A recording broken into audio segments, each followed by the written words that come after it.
গোশ ধুয়ে ভাত খাওয়া লাগবে না। দাম দিচ্ছে না মোটে, মাত্র 25 টাকায় গোশের স্বাদ। মুখ ফেরবেন না।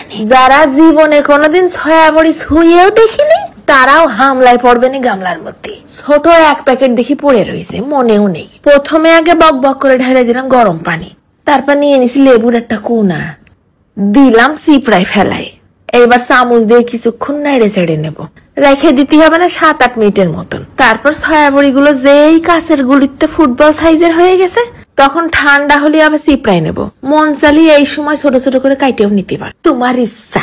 তারপর ফেলাই দিচ্ছি টুসখানি হাফ চা চামচের মতন রসুন বাটা, হাফ চা চামচ আদা বাটা, দিলাম আবার খানিকটা নুন, দিচ্ছি হাফ চা চামচেরও কম অল্প একটু গরম মশলা, একটুখানি জিরের গুঁড়ো আর সামান্য একটু হলদির গুঁড়ো, 1 চা চামচ ভরে দিছি শুকনো ঝালের গুঁড়ো।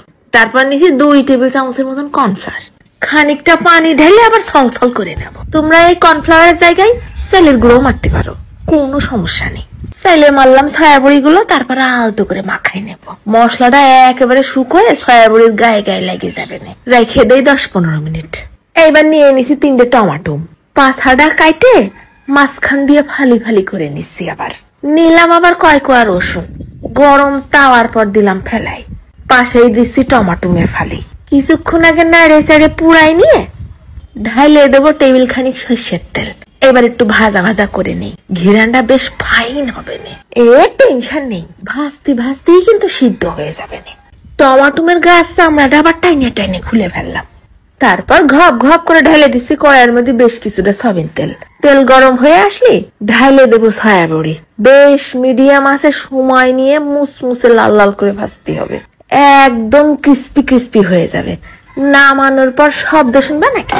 আমার স্যামরি তো এখন শুধু শুধুই চিপসের মতন খাতে মিশে গেছে।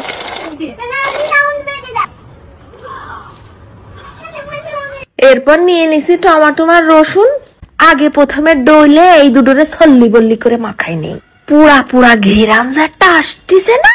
তারপর ফেলাই দিলাম খানিকটা কাঁচা ঝাল কুচি আর বেশ হাফ চা চামচের মতন কিরাস করা শুকনো ঝাল। দিছি আবার খানিকটা নুন আর ধনে পাতা কুচি। এইবার দিচ্ছি মুঠ খানিক কাঁচা পেঁয়াজ। কিছুক্ষণ আগে আলু থালু করে মাখাই নিয়ে ঢাইলে দেবো আবার বক বক করে সর্ষের তেল, এই যেটুক দিতে মনে চায় আর কি। তারপরে দিচ্ছি মুসমুসে সয়াবড়ি, ইনারেও পেঁয়াজ রসুনের সাথে মাখাই নেই। ও কালার দেখে তো কাম সারা।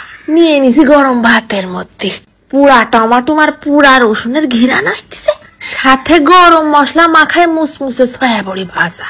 খাবে কি পাগলা, স্বাদেই তো আদমরা হয়ে যাবে। ঝাল পেঁয়াজ